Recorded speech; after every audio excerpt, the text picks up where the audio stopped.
je vais vous lire deux extraits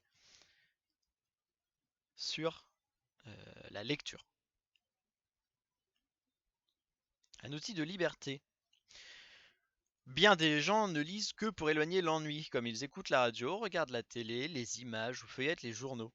L'imprimé pullule et on pourrait dire après tout que les gens n'ont jamais tant lu. Mais il y a lire et lire. La vraie lecture commence quand on ne lit plus seulement pour se distraire et se fuir, mais pour se trouver. Il y a un jour où tout inconsciemment on passe de l'un à l'autre. Ce peut n'être pas volontaire, mais l'effet du plaisir même, d'une sorte d'envoûtement dont un livre, qu'on tient dans ses mains et qu'on ne peut plus quitter, est la cause. Ce n'est pas non plus encore lire que de lire pour apprendre, pour savoir, pour s'informer et pour des raisons professionnelles. Joubert disait que notre sort est d'admirer et non pas de savoir. La vraie lecture est la chose la plus intime et la plus désintéressée, encore qu'il ne s'y agisse que de nous-mêmes. C'est un temps qu'on se donne pour ne plus vivre par influence, par contagion, mais pour reconnaître, choisir son propre chemin et devenir soi-même. Un livre est un outil de liberté. Nous y découvrons la vie d'un autre, soit l'auteur, soit l'un des personnages qui l'a créé, et nous l'examinons avec une bien autre insistance et une bien autre loyauté que la nôtre propre, et ainsi devenons-nous un peu autres nous-mêmes sans y prendre garde.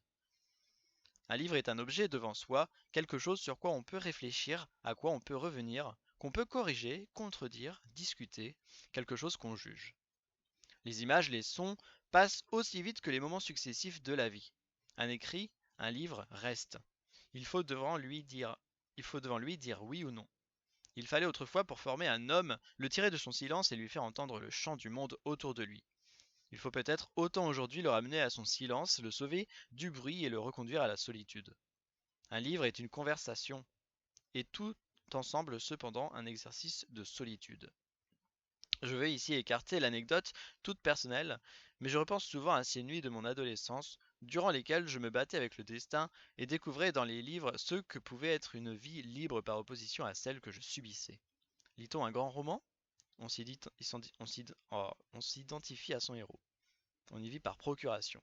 Et cela devient plus conscient, et vient le moment où on ne lit plus pour aucun intérêt, pour aucun profit, rien que pour admirer, en toute gratuité et dans une joie indéfinissable, au-delà de soi-même.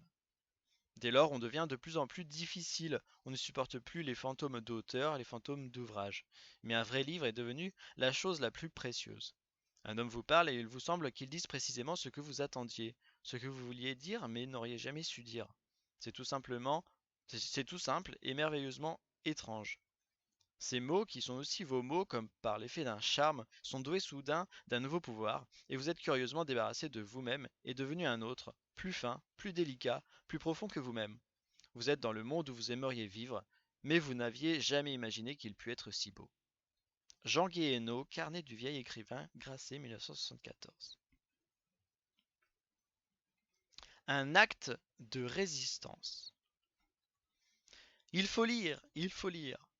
Et si au lieu d'exiger la lecture, le professeur décidait soudain de partager son propre bonheur de lire? Le bonheur de lire? Qu'est-ce que c'est que ça, le bonheur de lire? Question qui suppose un fameux retour sur soi, en effet. Et pour commencer, l'aveu de cette vérité qui va radicalement à l'encontre du dogme. La plupart des lectures qui nous ont façonnés, nous ne les avons pas faites pour, mais contre. Nous avons lu, et nous lisons, comme on se retranche, comme on refuse, ou comme on s'oppose.